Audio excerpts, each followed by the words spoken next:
નમસ્કાર. ક્યારેય એવો વિચાર આવ્યો છે કે આપણા દસ્તાવેજમાં જે જમીન લખેલી છે એ જમીન ખરેખર એટલી જ છે? કાગળ પર અને વાસ્તવમાં શું બંનેની હદ એકસરખી છે? પોતાની જમીનની માલિકી એકદમ સ્પષ્ટ અને સુરક્ષિત રાખવી હોય તો એના માટે જમીન માપણી કરાવવી બહુ જરૂરી છે. તો ચાલો આજે આપણે સ્ટેપ બાય સ્ટેપ સમજીએ કે ગુજરાતમાં આના માટે અરજી કેવી રીતે કરી શકાય. ચાલો શરૂઆત જ એક સીધા સવાલથી કરીએ. શું આપણે 100% ખાતરીથી કહી શકીએ કે આપણી જમીનની સાચી હદ ક્યાં પૂરી થાય છે અને પાડોશીની ક્યાંથી શરૂ થાય છે? મોટાભાગે લોકો આ બાબતે થોડા અસમંજસમાં જ હોય છે અને આ નાનકડી શંકા જ ભવિષ્યમાં મોટા ઝઘડાનું કારણ બની જાય છે. આ સમસ્યાનો એક જ ઉકેલ છે: સરકારી રીતે અધિકૃત જમીન માપણી. આજે આપણે આ 5 મુખ્ય મુદ્દાઓ પર વાત કરીશું. માપણી શું છે, કયા કાગળિયા જોઈશે, અરજી કેવી રીતે કરવી, ખર્ચો કેટલો થશે અને છેલ્લે કઈ બાબતોનું ધ્યાન રાખવું, બધું જ સ્પષ્ટ થઈ જશે. કોઈ પણ કામ કરતા પહેલા એ સમજવું જરૂરી છે કે એ કામ છે શું અને એની જરૂર જ કેમ છે. તો ચાલો આપણે એકદમ મૂળભૂત બાબતોથી જ શરૂઆત કરીએ. તો આ જમીન માપણી એટલે શું? એ ફક્ત જૂની પદ્ધતિની જેમ ટેપ લઈને જમીન માપવાની વાત નથી. ના, આ એક સત્તાવાર, કાયદેસર અને વૈજ્ઞાનિક પ્રક્રિયા છે.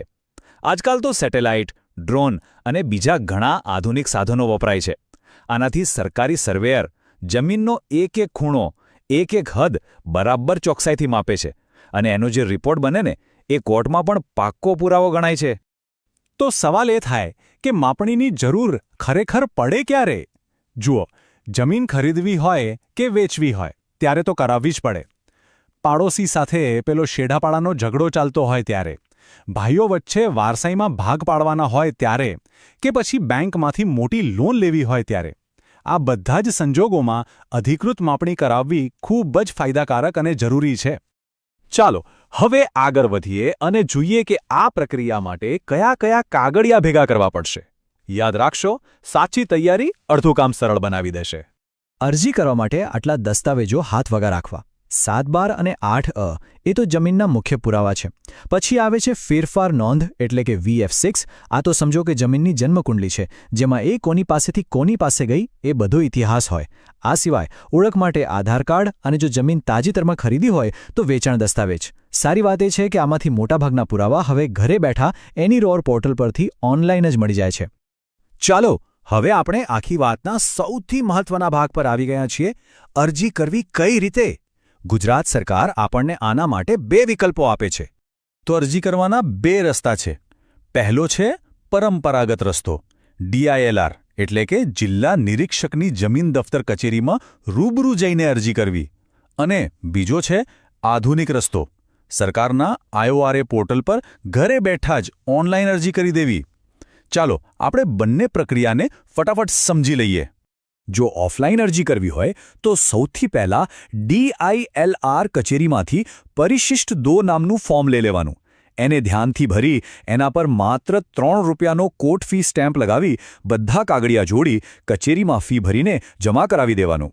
હા, એક ખાસ વાત: અનુસૂચિત જાતિ અને જનજાતિના અરજદારો માટે આ કોર્ટ ફી સ્ટેમ્પ માફ છે.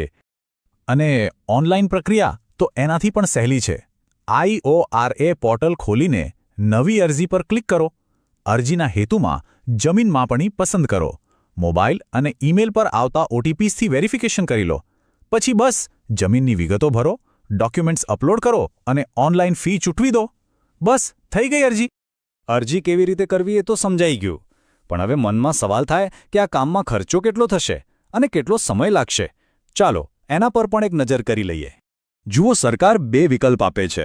સામાન્ય માપણી, જેમાં સર્વે નંબર દીઠ લગભગ ₹600 ફી હોય છે અને કામ 60થી 90 દિવસમાં પૂરું થાય છે.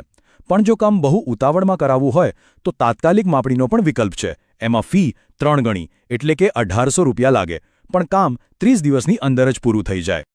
અત્યાર સુધી આપણે આખી પ્રક્રિયા જોઈ. હવે છેલ્લે આ બધું કરવાથી ફાયદો શું થાય છે અને કઈ બાબતોનું ખાસ ધ્યાન રાખવું જોઈએ તે સમજવું સૌથી અગત્યનું છે. તો આટલી મહેનતનો ફાયદો શું? ફાયદા જ ફાયદા છે. સૌથી મોટો ફાયદો એ કે જમીનના ઝઘડા અને કોઈના દબાણનો કાયમ માટે અંત આવી જાય. માલિકીનો એકદમ મજબૂત કાનૂની પુરાવો હાથમાં આવી જાય. અને હા, આ વાત ખાસ સાંભળવા જેવી છે. જાણકારો કહે છે કે જે જમીનની સીમાઓ સ્પષ્ટ હોય ને એનું બજાર મૂલ્ય 20થી 30% સુધી વધી શકે છે. એ સિવાય લોન લેવામાં અને ખરીદ વેચાણમાં પણ બહુ સરળતા રહે છે. અને અંતે કેટલીક ખૂબ જ મહત્વની સાવચેતીઓ.